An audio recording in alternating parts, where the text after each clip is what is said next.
Oh, you're right. It's no audio. My bad. Well, here we go again. Let's try this again. Hello, good morning, good afternoon, good evening.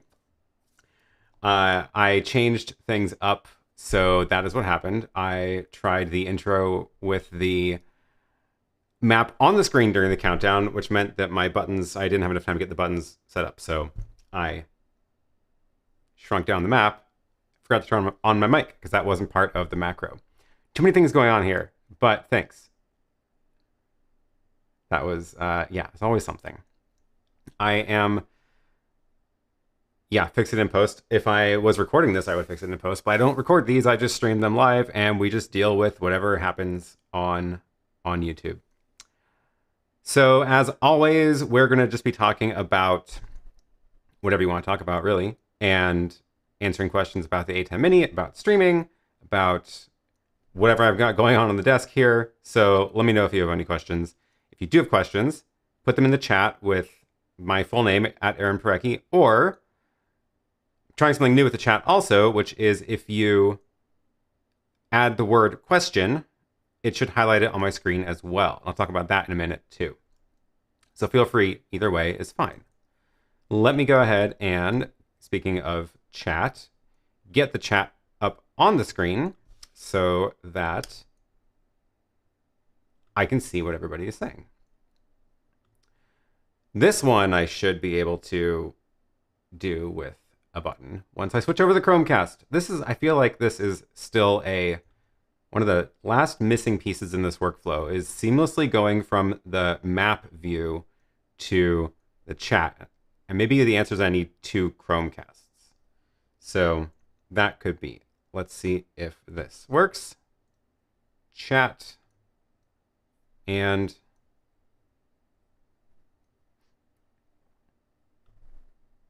yes, great. Okay. So yeah, I'll actually talk about this one first because that's what I did, well, without a macro at the beginning of the show, which was partly why I messed up. And if I had a macro to do it, it would have actually worked a lot better. So why don't I actually go ahead and just do this live?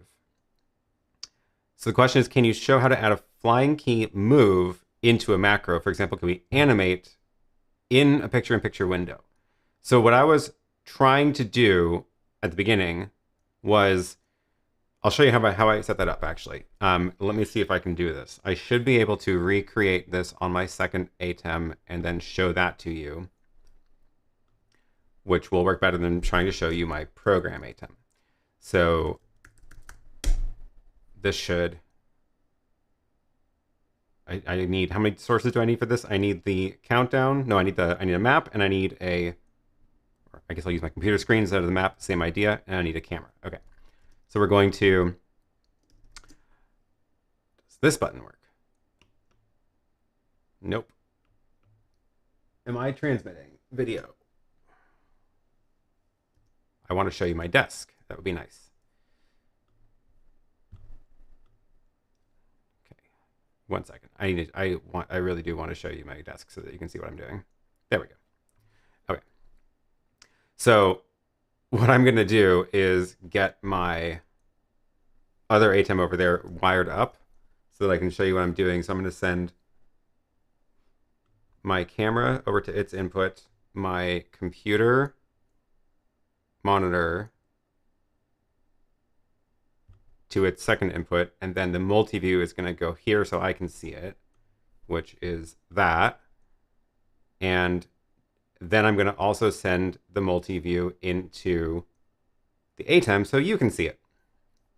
So ATEM 2 gets multi-view also. So now that's going to show you the multi-view of that ATEM. And now we can do everything over there. Okay. So switching over to that. Let me get rid of the chat here. I think this is still in sync. So this is over. This is my second ATEM. And now I can mess with the settings on it. And you're also looking at my computer screen, which is the one we're going to put into the middle here. So let me get my computer screen so you, oh, that's the wrong ATEM. Go. Okay, something about my computer today is deciding that wrong IP address. That's what I'm doing. There we go. Okay. So now you can see my computer over there, and you can see my camera, and we're going to go and recreate that intro scene. The way I did that was actually by sneakily putting the map, which in this is going to be my computer screen, as an upstream key source. So my upstream key, my names are all wrong, but is going to be called, it's input 2, which is overhead. Let me go ahead and rename these labels. So this is input 1, input 2. Okay, that's all we have right now. So fill is input 2, which is my computer screen, right? So then I'm going to position it in the center and make it full size. So it's going to look like it's just taking over, right? So if I bring it on air, it's taken over the full screen. But because it's using the DVE upstream key, that actually means that I can like scale it and stuff. Oh, let's get rid of that border. It's a terrible color. Okay. So, and now I just realized I'm not able to look at the chat. Let me move my chat over to the other screen. There we go. Okay. Just so I can see what you all are saying. So here is the ATEM. Now what we want to do is do the animation to bring this animated down to scale it down. So what I can do is go ahead and record a macro to animate picture in picture. And what we're going to do is, no, I'm not going to record that yet. I'm going to create the keyframe first. So what I want to do is now set up my picture in picture. So we're going to scale that down, scoot it over to the corner, which is where I want it to land. Okay. And then set this keyframe. This is the trick. This set keyframe B. Now I can animate it. Now I can go run, and it goes up, and I can run it to that keyframe. And if you want to speed it up, you can change the rate here as well. So now we can zoom in, zoom out, or other way around. I don't know what you want to call it. Anyway, now we can record a macro, which is animate picture in picture. And then we just hit that button, and that's all we hit. That's all the macro needs because, where did that go? There it is. Because there's only one action in the macro. And now when I hit the macro button, it goes. And then I can put that onto a Stream Deck and have a button at my desk for actually doing that animation. I would also then, to fix the problem that I had in the beginning, I would also include in that macro, I would include bringing up the audio of my camera mic so that my camera comes on in that action as well. So hopefully that makes sense. Great question. And that's what I need to do on my real ATEM once I switch back to that. So that is, yeah, and that is also why I like this new setup where I can rewire my desk on the fly. Hopefully that wasn't too confusing, but let me see what we've got in the chat here for other questions. And I should get back to my regular ATEM.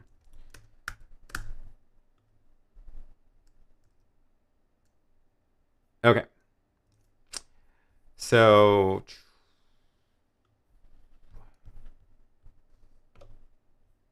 that's, I'm sure, way up there now. Cool.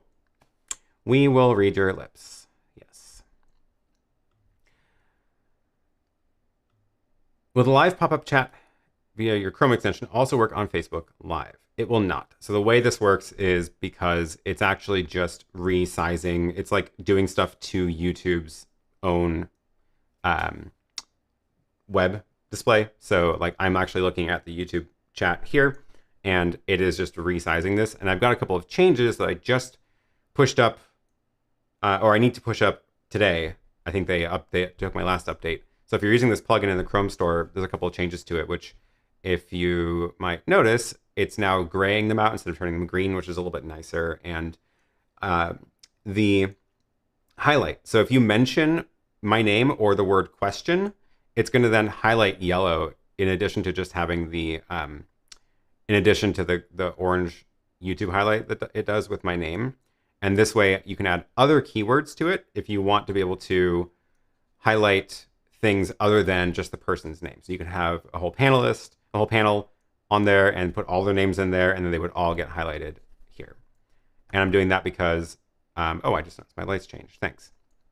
I'm doing that because on Tuesday, Photo Joseph, Tommy Calloway, This Week in Photo, and myself, we are all doing a joint live stream with 3 streaming bridges, streaming to Joseph's studio as a multi-panelist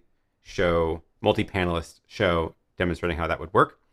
And we want to be able to show the chat from all of our channels, which we're going to be streaming to as well. So I've been pushing changes to this Chrome plugin for that. Thank you for the super chat, though. Let me take a look at what we've got over here. I'm using Companion Pi, but do not use Home Assistant. Any recommendation on how to get started to control studio lights?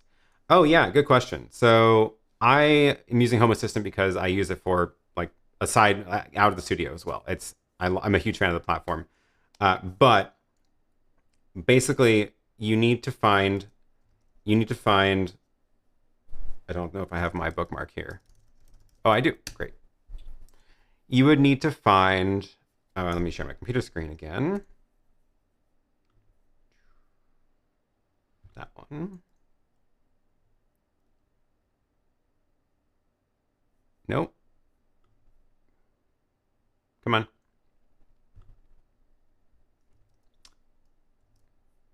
Okay, sometimes, there we go. Sometimes the little SDI HDMI converters are a little bit flaky, I am noticing. So what you would need to be able to do is go into Companion and see if they have any other built-in light controls. So like there are some other things in here that are not just like not home automation platforms, but are other controller hubs, and any of those that then can talk to lighting would totally work. So I would imagine, I haven't looked, but I would imagine that there are some specific like studio type lighting devices in here because that's what this is for. Also, this list is longer than my screen is tall, and I can't scroll it, so I don't know what's down there. It's a little bug. But yeah, I would imagine there's probably some in here, like what's under power. I don't even know what a NetIO power box is, but that could probably be used to control lights. Oh, here's a smart plug. There you go. So here's a Casa smart plug TP-Link. So those are all just built in. And if you don't find one that's built in, then if it supports like an HTTP or OSC interface, you can add those and talk to it directly here. So you could say like add a generic OSC device, and then you can just send your OSC commands to the whatever the controller hub thing is. So that is how I would go about approaching that. And thank you for the super chat. Okay, let me take a look. I'm now getting just infinitely behind on the chat. I'm sorry. And I should move this window over there. That doesn't really help me. I feel like I need one more monitor now. So one of the things I just did was I got a Mac Mini, the new M1. I've been curious about it, and I decided it's time. Is this camera in focus? Okay. I decided it's time to just actually get a computer for the studio, so I don't have to bring my laptop. Bonus is it ended up it means that I have one less fan in here as well. So now the fan from my laptop is gone, and it is now quieter in here, which I am a fan of. And yeah, so the Mac Mini is now rigged up, but normally I have my laptop monitor here, and it's gone now. So I am now looking at just the one screen from the computer, and I do have a second monitor plugged in, which I can put onto like this screen, or I could put it up here as well. Maybe I should do that. Maybe I don't need my multi-view that big. Because if I can do that, then I can actually still read the real-time chat as well. So So I'm going to go and move my computer monitor up there. And I can still see the multi-view down here. It's just now a lot smaller.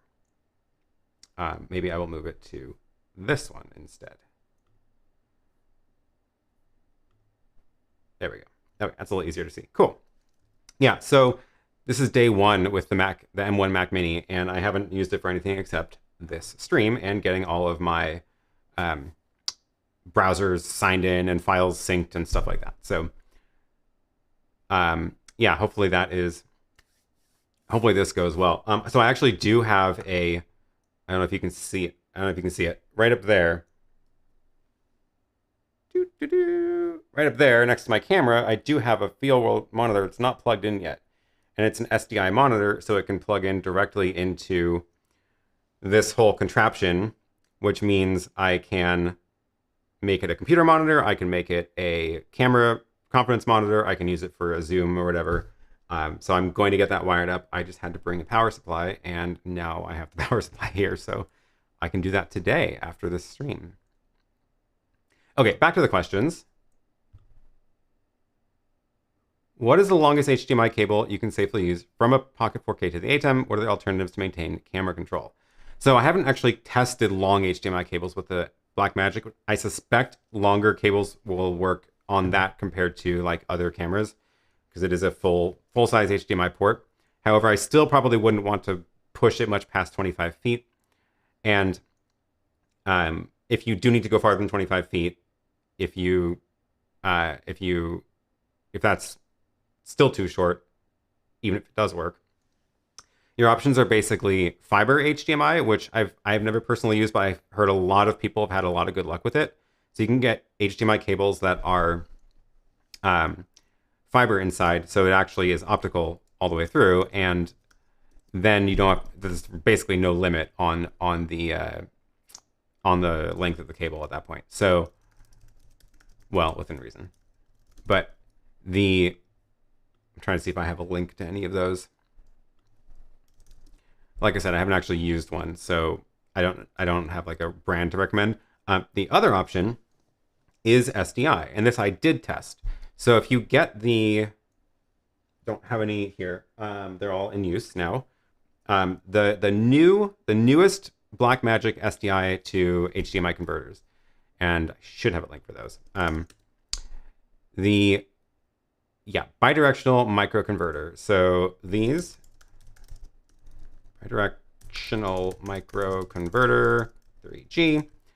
So if you get the Blackmagic micro converter 3G, the newest one, then if you get two of them, you can actually put one on both ends. You can put one HDMI into the ATEM, run two SDI cables, and at the other end, take your two SDI cables, turn it back into HDMI, into the Blackmagic camera, and it will pass the control signals through the two SDI cables. You have to have both rigged for that to work. And it does work. I did test that. So that gives you the SDI maximum distance, which will be like 300 feet or so, or I forget. It's 300 or 400 feet. It's pretty good. So I think that is probably cheaper than fiber at that distance. I think that fiber will add up quick. Fiber HDMI is pretty expensive. Fiber up to 75 feet, great. And I replaced a couple of 35-foot HDMI with two 30-foot fiber HDMI, fixed a couple of issues, great. Don't be very gentle with fiber HDMI. 3G SDI would be different than 6G SDI, but you probably aren't. If you don't need 4K, then you can go farther. I saw somebody said something about, where was it? Said something about HDMI, and now I lost it. Okay, well, cool, yeah. So those are some options.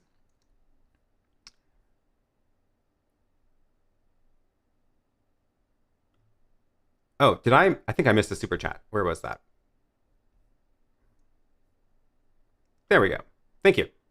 Thank you, Chuck. What's the easiest way to add a macro? Is at the edit the XML, can you create a new macro and stack action in Companion, chroma key adjustment, or picture-in-picture size instead of a new macro from scratch? Yeah, okay. I think that the easiest way to create a macro is in the ATEM control. So if you actually go into the ATEM software control, it's a lot easier, in my opinion, to make the macro by just doing what you want in this interface. Trying to dig up the XML commands is a lot of work, and you're more likely to make a mistake.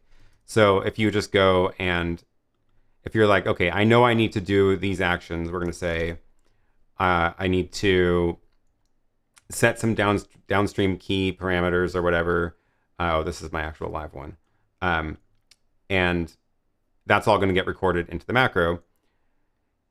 You're also very unlikely to get it exactly right. So I actually like to do both. I like to create the macro first by clicking all the buttons in more or less the right order. And then after I've created it, I like to go and actually go edit that file. And like, where's my, oh, I've actually lost track of like what my normal one is. But after you've created it, if you use an actual text editor, which I have not installed, this format's better and looks nicer. But you'll see in here, there's a bunch of macros. And then I like to use this to slightly tweak them. So the, like if you're like, oh, I wanted the key on air to be after this, you can just move it down, right? And I find it's easier to make slight tweaks by hand editing XML, but it's easier to create them from scratch by doing it in the interface itself. So then to second part of your question, to bring it into Companion for stacking actions, Companion, you can have multiple actions on a button. So in here, you can go and say, well, I don't even know what that does. You can have an action on this button that will set an input on the program, for example, and then also run a macro. And you could also run another macro. So if you wanted to sort of be more modular about it, you could make smaller macros that are doing specific things, like this macro will bring on the downstream key for the chat overlay. This macro will do the picture-in-picture into the corner, and then you can make a button that runs both macros, right? I think you might need to add a bit of a delay because I don't know what happens if you tell the ATEM to run 2 macros in a row. That way you can then reorder these or make more composable buttons, so you can say like, oh, I'm going to make a button that's going to switch to this camera with chat, or then this camera with chat.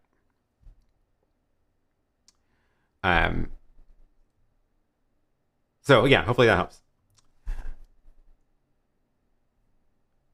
And thank you for the super chat.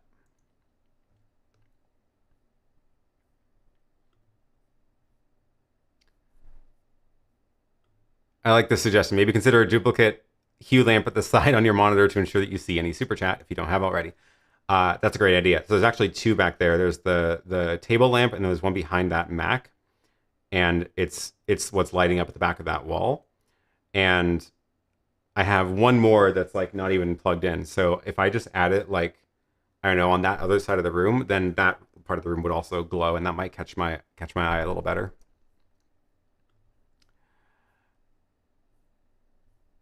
All right, scrolling back up.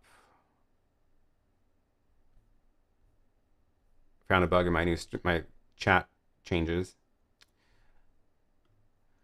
I was doing a live show and client provided audio out from the sound console to ATEM Mini. The sound was very low. Can you suggest any device to amplify the sound before connecting to the ATEM?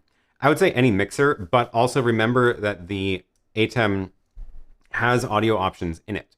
So it may have been the case that your audio level was set wrong. So make sure that you've set it to a line input if you're getting a line level signal. That's the first thing to check. If it's still low, then it I don't know why it would be low after that, but if like they're sending a regular full signal. But yeah, if you are having problems with the audio signal running directly into the ATEM, running it into any audio mixer would be probably the right way to go. Just like a regular, I don't know, Behringer mixer with 2 inputs or whatever. They're not even very expensive.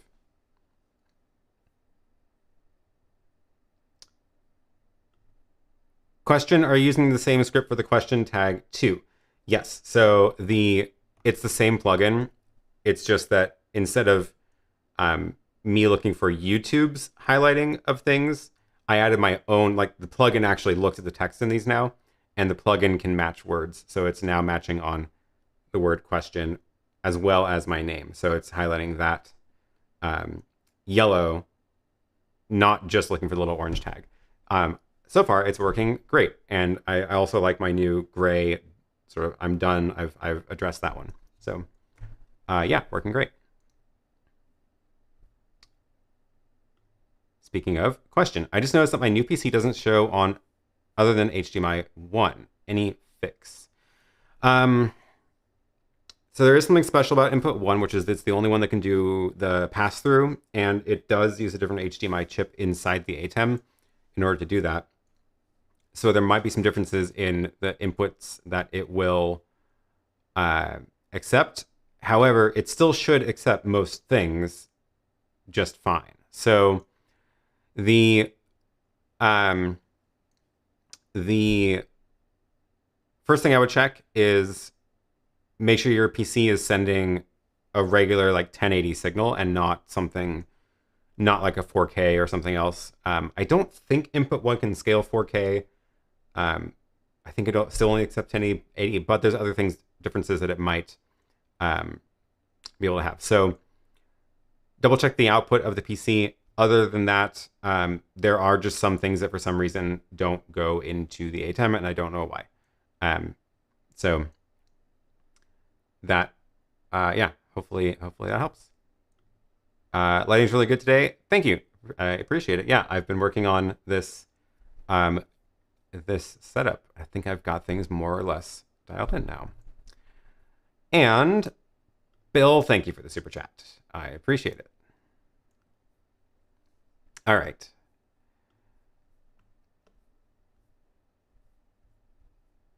Where was I?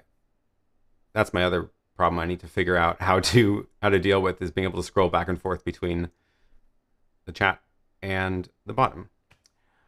Is that another ATEM on the shelf behind you? How many do you have? That is my original ATEM Mini that I did, that I used up until I got the Pro, when the Pro came out. And I don't really use it much anymore because I do like the multi-view. But it's, I don't know. I've used it every now and then as just like, oh, I need to be able to switch between these 2 angles or something, for something that's not in my normal studio setup. But I have my main one here on this table is the Pro. The one on that table is the ISO. And I also have a Pro at home for being able to use one there. I've been collecting them. Is it hot in your studio with all the lights and gear on? No, it's not at all, actually. It gets very cold in here still, and I do need to run a heater still. The lights actually don't make that much heat. They're all LEDs, and most of them are actually, that's a panel. I have a couple of like almost silent lights, like the hair lights now mounted on the ceiling. They don't generate a lot of heat. The Mac Mini does not have a fan, so I guess it's generating some heat, but it's not that warm. No, it's great. It's been working out pretty well. Here's a good one. Do you have any recommendations for using an Ubuntu server and Docker to have an RTMP server restreamer and or a Docker container that can work as a streaming bridge? I don't really use Docker. I do use Ubuntu, and I would just do my Raspberry Pi tutorial, but do it on the Ubuntu server, and it would work for the RTMP server just as well. I've set that up a bunch of times now, where I just set up Nginx and the RTMP server to do restreaming or embed into a web page. As for streaming bridge, it's a little bit more complicated because you need to be able to output the HDMI signal over something. And that was one of the advantages of using a Raspberry Pi for that, is there's a very easy built-in tool for doing that, specifically on the Raspberry Pi. So I don't know about doing that in a generic Ubuntu in a way that's easy to replicate in a tutorial.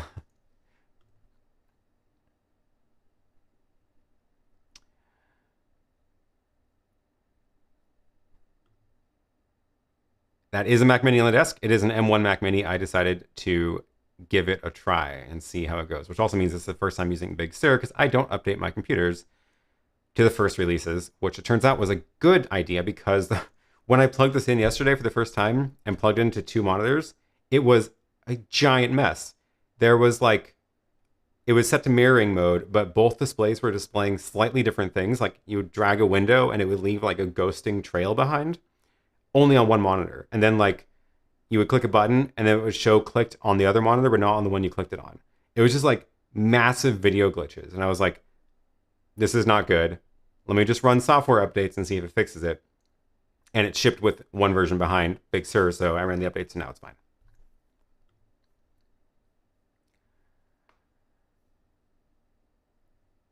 Can you explain how to do transition to and from a picture-in-picture rather than a straight cut?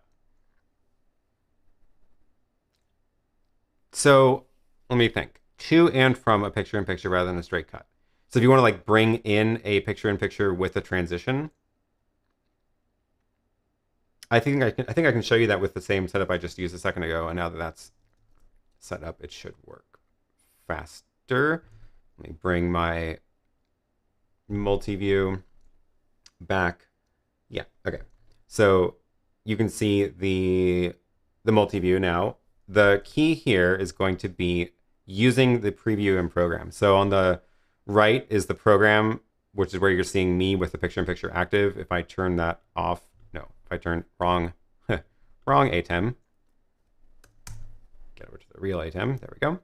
So if I turn that off, that's like a straight cut, right? So if you click the button on the screen, it does a cut.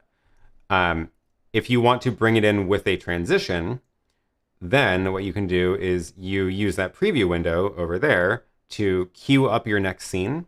So let's say I want to just bring the picture-in-picture in still with my camera. So I'll switch that to my camera. And then here's the, now it's really small. Hopefully you can still see it. But in this next transition box, if you press key 1, that will cue that key. Now it shows up in the preview, not in the program. And now whatever transition you have, mix, dip, wipe, whatever, it's going to do that transition to bring in whatever was in the preview window, right? So I can do what is my dip set to? Let's dip through a color. So I can go, that's probably not what you want, but that works. And of course, if you hit enter, it'll do it automatically.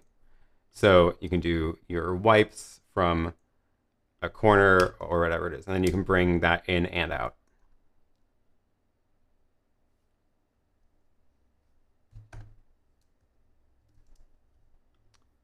Okay.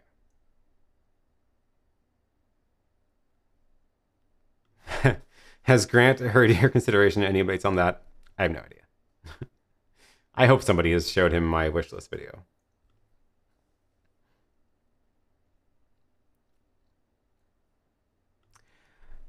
I use my computer with a mobile internet connection, so I do not have any local network. How may I use Companion with my Stream Deck? Okay, so if your computer has an internet connection itself, like through like a USB modem plugged in directly, then you would need to actually no, if you install Companion on your laptop, then it all just happens locally. So I've got Companion running on a Raspberry Pi here so that I don't have to have a computer with it on all the time. Although, of course, now that I have the Mac Mini, I could have run it on that too. But it's running on the Raspberry Pi, so I have to talk to it over the network. But if you use it from, you run that on your computer, so it's on localhost, Stream Deck's plugged into your computer. Then the trick is getting it to the ATEM, where you need a network connection from the computer to the ATEM. And I know Blackmagic Grant has talked about sharing your computer internet connection to an ATEM over a network cable. That's probably the way to do it. And that is, it's basically, you would take you can go into your like internet sharing sections, and then you can set up a local network over a single cable between your computer and the ATEM. And then Companion can then talk to the ATEM. Definitely a couple of hoops to go through. Honestly, I might say it would be easier to flip this around and give yourself a travel router that has the internet connection where it can expose a wireless and wired network to devices behind it. So the computer and the ATEM will be on a local network where your travel router would have the internet connection for both of them. That also means you could stream from the ATEM Mini Pro over that connection, and your computer would have internet. And that is actually probably the next video I'm going to be doing, because I like that setup a lot, and I haven't seen too many tutorials about it. I did set up the M1 Mac Mini. It is my same way I use my laptop. So it's not doing any of the video processing other than sharing the Chrome tab. So it's sharing a Chrome tab still into the Chromecast. I've got the HDMI out from it is going into the big box over here, so I can. And this is not actually plugged into the Mac Mini at all. This is plugged into this box as well. So I can assign this to be a monitor, but I can also assign it to be something else. Like this was my multi-view a minute ago, and I changed it to be my second Mac monitor. So I've got two HDMI outs running into this box, and then I can make the monitors appear wherever I want. And I'm sharing the Chrome tab, and that's about it. Controlling the ATEM software control. But I realized that I ended up getting the cheapest model, like $800 Mac Mini. It's the only one that was like 2-day delivery, and that means it's like 256 gig hard drive, 8 gigs of RAM, which is normally way less than I would ever want in a computer. But I realized that I actually don't need any more than that for what I'm using this for, because I'm not using this for video editing, right? I don't come here to edit videos. I edit videos at home where I can sit on the couch or whatever, or use my bigger screens. And yeah, so it turns out that like two-day shipping and relatively affordable was a great choice. Rick asks, can you remind me if your older video about the Pi shows how to restream to both Facebook and YouTube? It does not, but I will say, also thank you for the super chat. I will say, if you get through that tutorial, the amount of steps to add restreaming to that are very, very low. There's not much to after that. So most of that tutorial is about setting up Nginx and getting that whole side of it working to be able to ingest an RTMP stream. And then what it does with that RTMP stream in the tutorial is it outputs it over HDMI. However, at that point, all you have to do is add a couple of lines of config into the thing you just set up to be able to restream it. So do that tutorial and then just search for like Nginx restream to Facebook or something, and you'll find like a line that you need to add into it to turn it into a restreaming device. And I should probably also do that tutorial because that is a very good idea as well. But thanks for the super chat.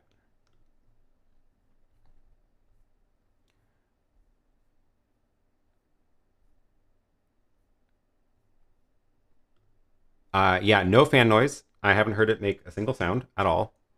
And this is, yeah, the 8 gig.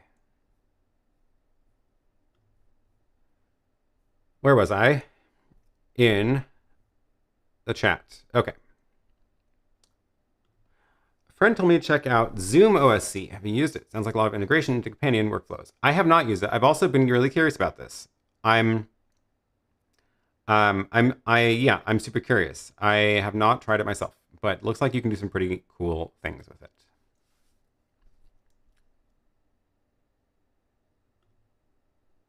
See the link to the ZV-1 dummy battery. Can you close the battery compartment, or does the door have to stay open? Okay, this is like my biggest complaint with the ZV-1. They did so many things right on it. It's got so many good upgrades compared to the RX 100 line for exactly what I need it for. And I'm looking over there because that's where the camera is. Um, ever since getting the dummy battery, I have not had the problem of it just randomly shutting off. So I think it was getting tricked into thinking the battery was dying when it was charging the battery over USB. So far the dummy battery has worked fantastic. It has stayed on. It has not overheated. It's been rock solid.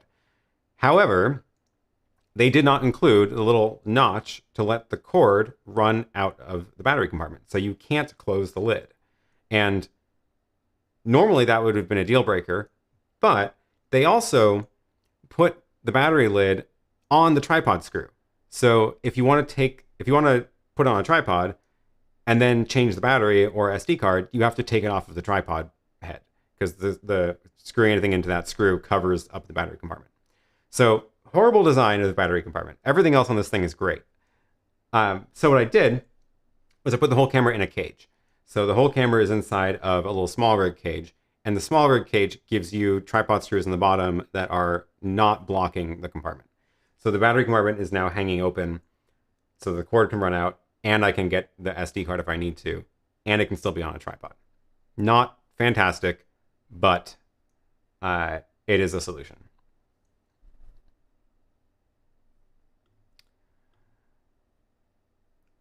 Chris asks, have you found a place where you can look up all macro commands for the ATEM Mini? I don't know if I have this link handy.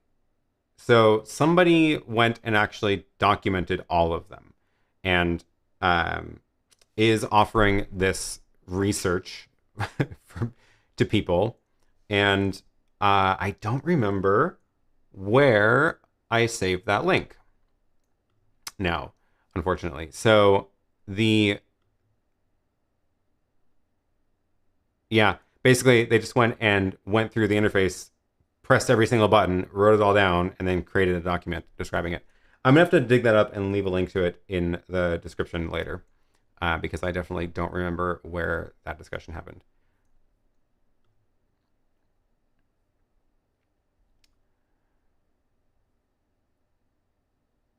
Okay. Oh, we already got that one.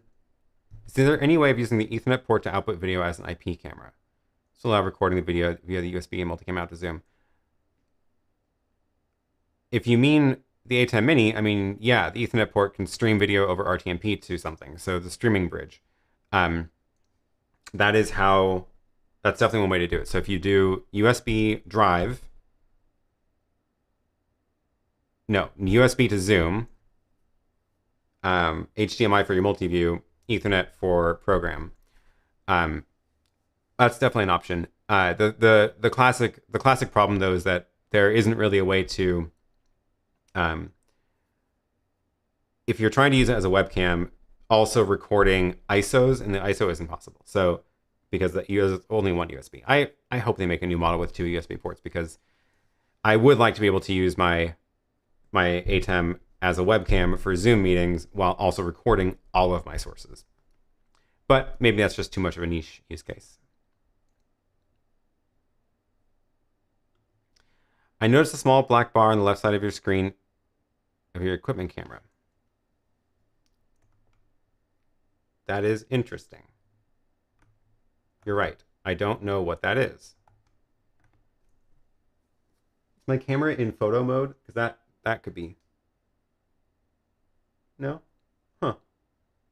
Yeah, no idea. That is really strange.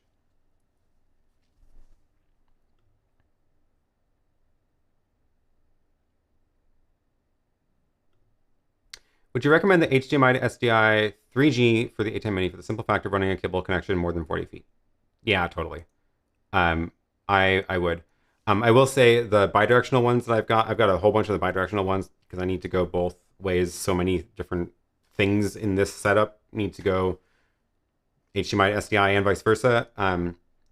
I want them to add an option to lock those devices into bidirectional mode, because right now they are sort of like auto, where if you only send an HDMI signal, then it will mirror the HDMI out as that HDMI signal, which is very useful in certain cases. Like if you're trying to use a confidence monitor on a camera and then send a long run, you can run the HDMI out to the monitor and then a long SDI cable, which is cool. But what it means is that sometimes it just gets confused. And if you're like turning on and off signals all the time, like I am by switching, then they kind of get stuck into the pass-through mode. And I just want to be like, no, just do bidirectional mode. So if you have one and also feel like that, please write to Blackmagic support and ask if there's a way to lock it into bidirectional mode, because if they hear this enough, maybe they will add an option in firmware to do that. I hope they can do it in firmware. They don't have to release a new product. But yeah, just everybody bug them about that, because we really need to get that fixed. The decimator ones can do that. They have like a setting where you can lock it into each mode. So I don't know why the Blackmagic ones don't. But yeah, for longer distances, I would probably go over SDI rather than the Cat6. I think the SDI converters and the cables are a little bit stronger and more reliable. But I haven't used those Ethernet extenders in like 5 years, so they could have gotten better since then.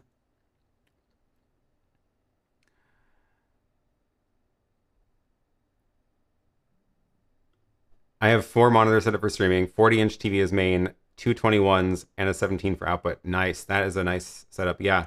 Right now I've just got 2. I think these are 24s. Maybe they're 20. No, I don't remember. I think they're 24s. Yeah. 2 24s is all well, I guess the 2 7-inch. And I'm going to eventually get that one hooked up there just for another monitor. But man, 40-inch TV, that'd be pretty cool.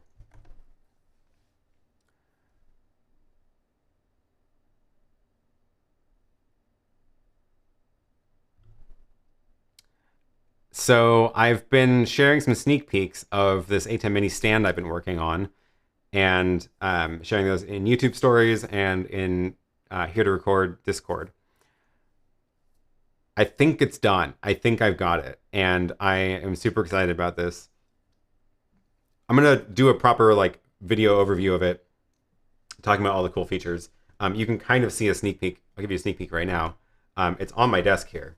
So you might notice this is different than the one I had last week, because this is now my design. And let me get the chat out of the way.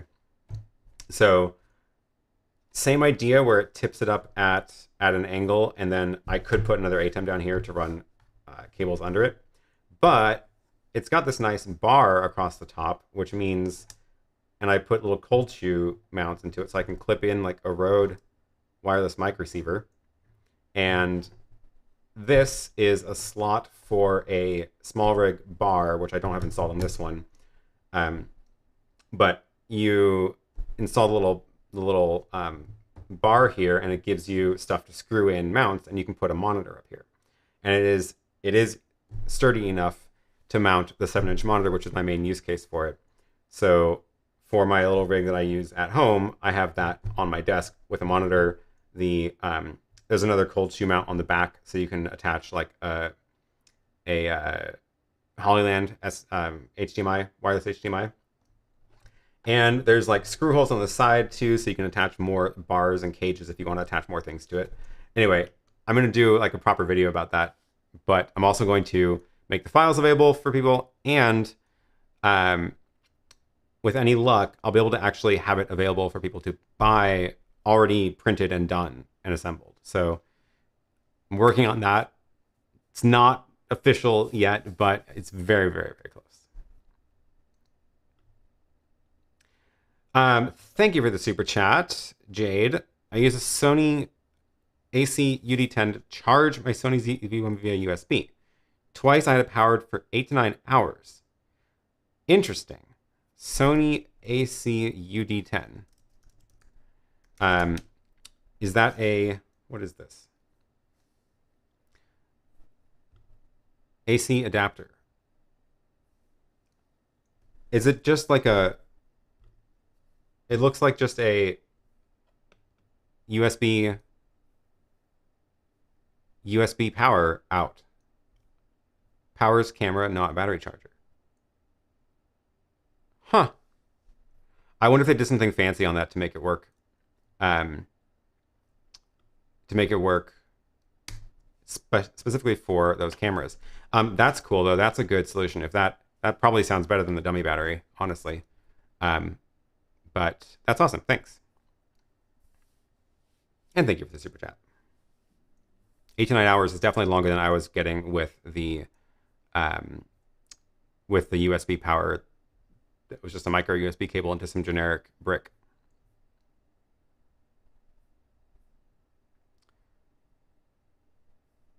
Okay, I'm way behind on the chat. I'm sorry. We're not going to get to all the questions today, but I'm going to keep going.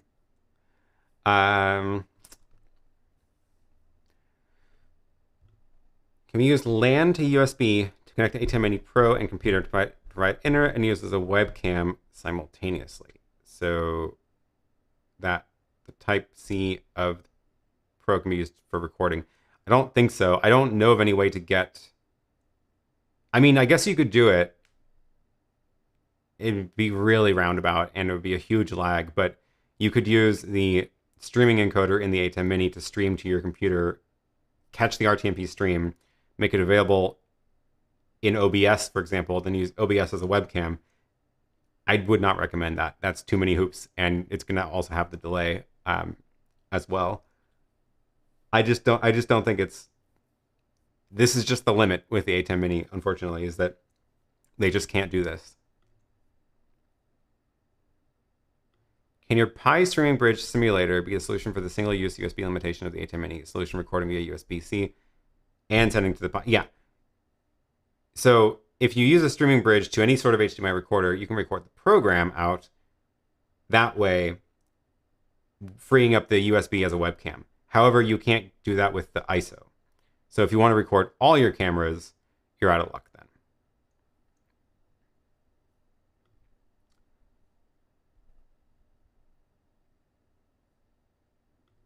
What about connecting serial HDMI cables to the splitter? It seems that they also amplify the signal. Some splitters do. Not all of them do. Generally, the powered ones, if it's not powered, it's not going to amplify it. So if they are powered, it might. I would not really trust generic splitters to do that job well. If you're talking about like the stuff like the decimator, the MDHX, LX, I know I forget the number. The decimator that does SDI to HDMI conversion. Those kinds of devices I would trust to be able to actually amplify and go long chains, but I would still just go SDI at that point.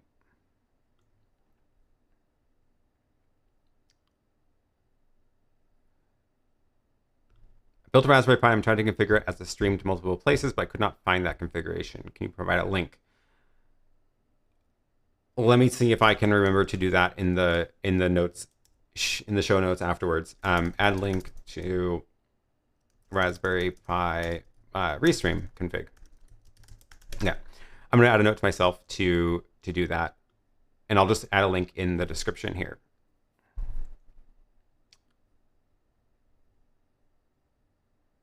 Okay, let me see. Are there any other good questions I can get to before the end? Thank you all for tuning in. Oh, this is a good point. If it's coming from a mixer, it could be a balance signal going into the ATEM, causing it to have some to cancel out. That could be. See if you can get them to send you what you have to ask the studio to send a unbalanced signal into the ATEM.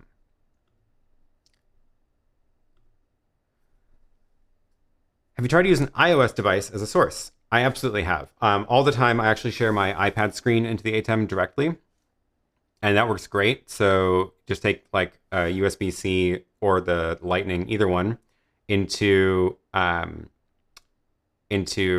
HDMI. Works great. You can share screen. If you open the video or the Photos app, then it will actually stop screen sharing and it'll output the photo directly, and you can play videos that way.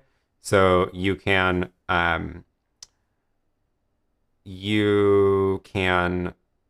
show like full screen slideshow, swipe between them without worrying about like the interface showing up. It's kind of cool. Definitely works well. The other way you can use your iOS device is as a camera. I don't tend to do that much, but some of the camera apps will also output clean HDMI. You can also use it as an NDI camera and then capture that NDI stream in something like a Raspberry Pi or an Apple TV. So lots of good ways to use iOS devices with the ATEM Mini.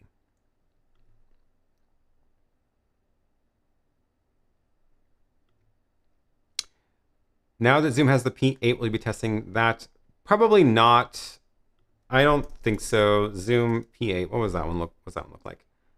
Yeah, I'm not super excited about that one. It's just big. I like smaller things. Did I finish the ceiling lighting? I'm so close. It is working. Oh, I forgot.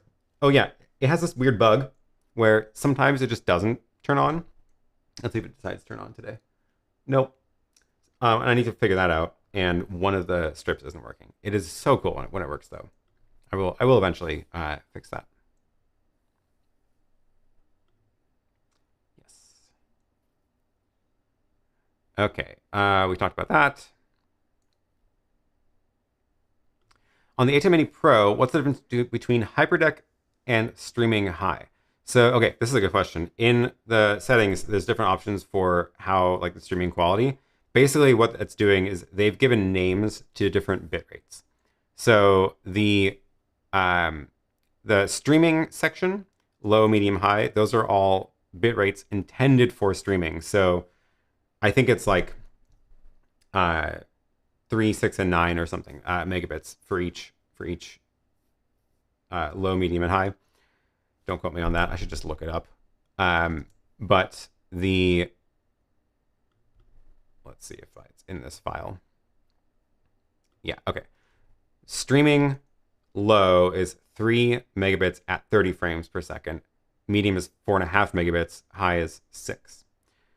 So all it's doing is just setting a bit rate, and they've given it names. The Hyperdeck ones are for when you are, I don't know why they're called Hyperdeck, but the idea with those is they're just higher bit rates.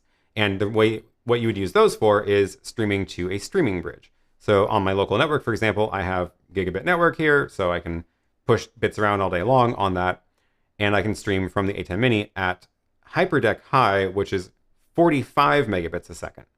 And that's like, you're not going to stream to YouTube with that, but you can stream to your streaming bridge, pushing a much higher quality, less compressed signal. So the rates there are, the low is 12, medium is 25, and high is 45 at 30 frames per second.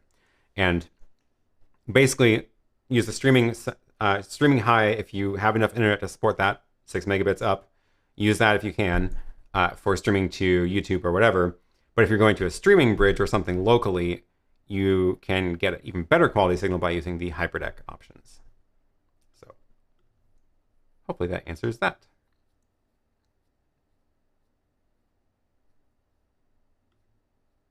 M1 has a fan, but it rarely uses it. Oh, okay.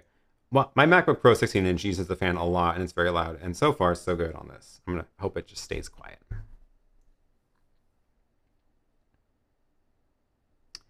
Can you talk about how you embed RTMP streams from the Raspberry Pis into web pages? Is it JavaScript to get HLS out of the Pi? Yeah, so once you have, if you want to turn this into a web server for hosting a live stream on the web, you need to do one more step, which is converting it to the HLS format.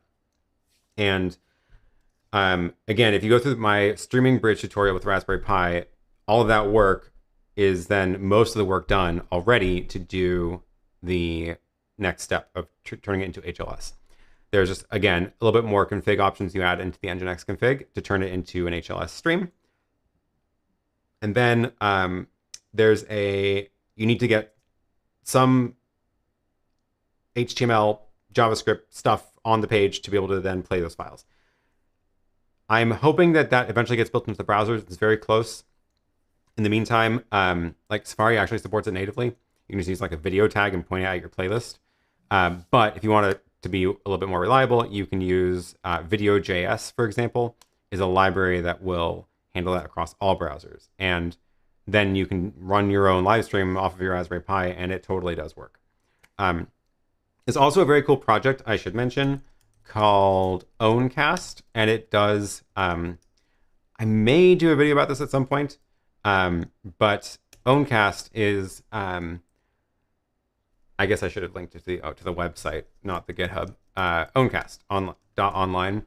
It's basically a self-contained app that is both an RTMP server to ingest RTMP and also that video player, all just built in. It actually also supports chat, so you can, like, I could run this stream on Owncast just fine, and I would give you, like, I would say, you know, go to aaronpk.tv and I'll be live streaming there.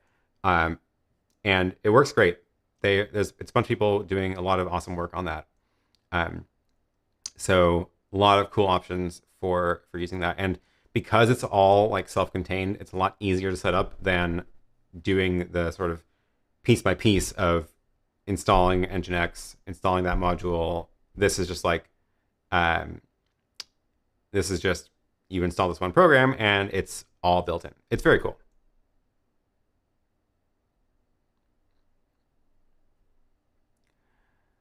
All right, last couple questions.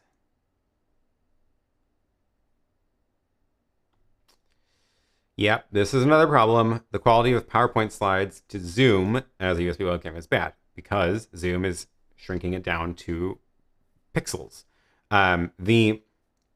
The Zoom will basically shrink your video down to like 320 by 180 or something ridiculous. And for pictures, like video, it actually is mostly fine. You can't really tell. But if you're trying to show text, it's too small. There's not a lot of good options.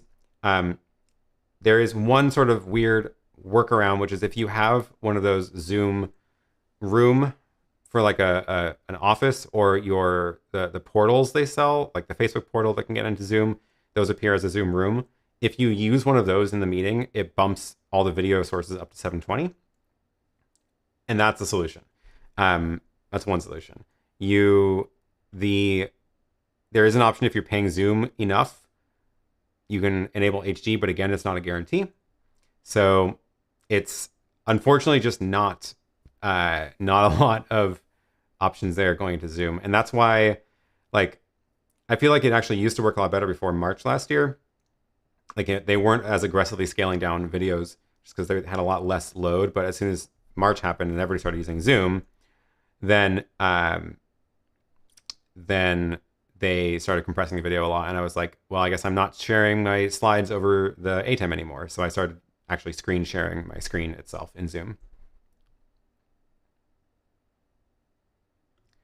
Can the ATEM handle LUTs or only the camera color controls? Yeah, it doesn't do any video processing itself. It just sends camera control commands to the Blackmagic cameras.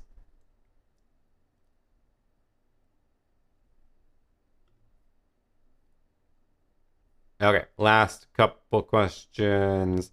Try looking at Node-RED with the ATEM plugin. I've exposed ATEM control via OSC. Oh, that's a cool idea. Yeah, I use Node-RED for the home automation stuff as well because I like writing automations in that better than in Home Assistant. But I hadn't thought about looking up the ATEM plugin for Node-RED. Do you back up your Pi running Companion, or do you power off your Stream Deck, or just leave it running? I just leave it running. I should back that up now that you mention it. I don't have a backup of my config, although I change it around so much anyway that it's honestly like if I had to recreate everything, I wouldn't be that sad. But yes. Would there be an advantage to Mirrorcast versus Mac mirroring your second screen? The main advantage to me to have the second screen be HDMI out. So this is HDMI. I have two HDMIs from the Mac into this box. The advantage there is that it's more reliable and higher quality.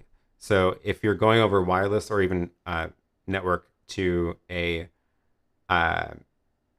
Chromecast or Apple TV, it's going to be doing a lot of video compression on that signal before it reaches the ATEM or the monitor or whatever. So I like HDMI for that. However, for example, I'm doing the chat through a Chromecast because I can share just one tab and not the whole screen. And then it essentially is giving me 3 screens. So I've got my, one actual screen I'm using as a screen, my second monitor, which now actually is a monitor,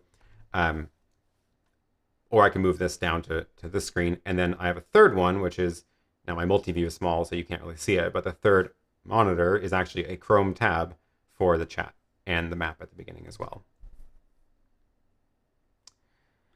Have you thought about tweaking your code so you can pop out your super chat without losing your place? That is a good idea. That is a good idea. I'll have to think about that. Not quite sure how I would do that. The problem is that this isn't like, if this was only my code, I would have a lot more flexibility to do stuff like that. The problem is this code lives inside of YouTube, so it's kind of fragile in that way. At some point, I might change it around to be all my code so that I can do fancier stuff like that. We're just going. I know it's after 11, but whatever. Is there a way I can route the key button on the ATEM Mini to trigger the downstream key because it only triggers the upstream key in the Chroma? No. Again, I hope they ship a fix for this at some point. I would love to be able to reassign the buttons on the ATEM to do other things. Nope. I want to reassign the buttons to run macros or whatever. So unfortunately, it's just not an option right now. You mentioned that you tested multiple options to get iPhone video feed to the ATEM. I did not finish a video about it. But I did test a bunch of them, so I should do that as a video.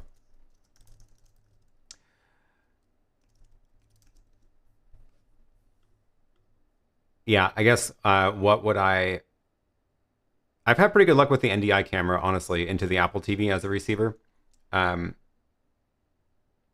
But if you want to do wired, that's going to be more reliable, of course. And then there's, now I can't remember the apps. Some of them do clean HDMI out and some don't. But some of the other alternative camera apps do support clean HDMI out.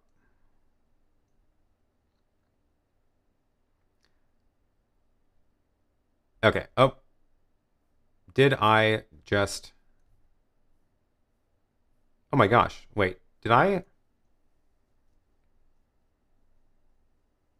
Okay, are people repeating the chat or is the chat just... No, okay. We've just talked about the same things a couple of times. You can use the 7-inch video assist as a webcam after the last update and record as well. Oh my gosh. I didn't think about that. Well, okay, that only solves one problem. It doesn't solve the ISO problem. But yeah, the latest video assist, unfortunately not the one that I have because I bought mine so long ago. Latest video assist, of course, is a recorder and can be a webcam, which means you can solve your USB problem to run your video assist as your webcam into your computer for Zoom and then use it to record. So at least you can now record a high quality program feed that way that you are sending into Zoom. Doesn't solve the ISO problem, but that's a lot simpler than the Raspberry Pi solution or recording from a streaming bridge. But more expensive, but better. Good point. Thank you. I use a 43-inch LG monitor with a DisplayPort out for my Mac, and it's 4 additional HDMI inputs for picture-in-picture. What is that? What is that TV? That is very cool. 4 additional HDMI inputs on the monitor. So you get a picture-in-picture on the monitor. That's quite a contraption. Very cool.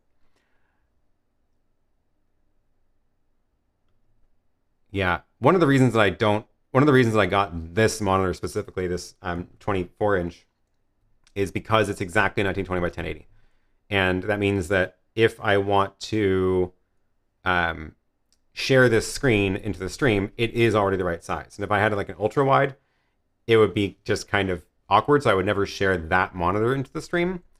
I would need to have a second monitor to be able to share into the stream. But that's why I have this set up here. And that's also why I don't edit videos here, because it's too small for all the interface for video editing.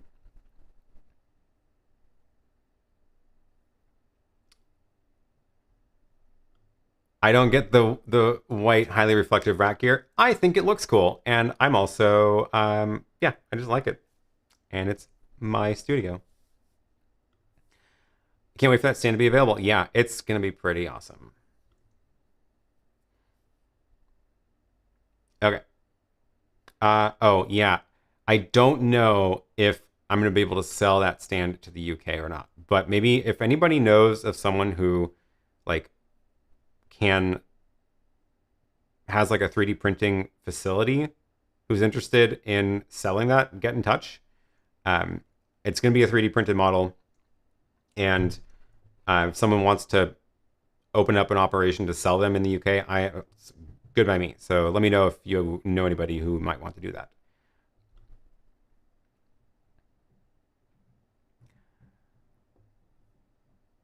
What software do you use to create 3D printed components?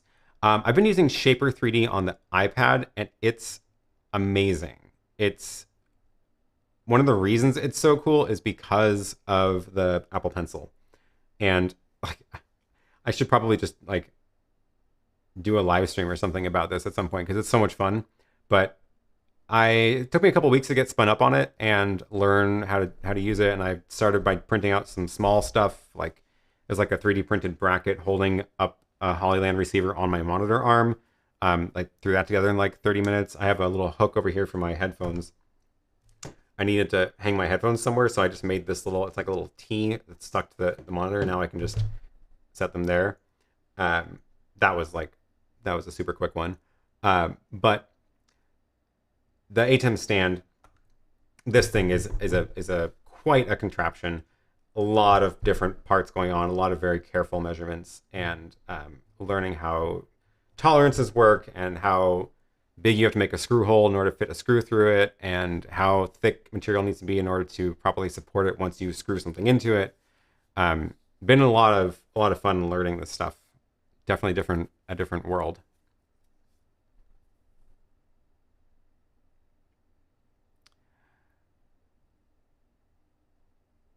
All right, coming up on the end here, and now my chat's recycled its cells, and all of the highlights are broken again.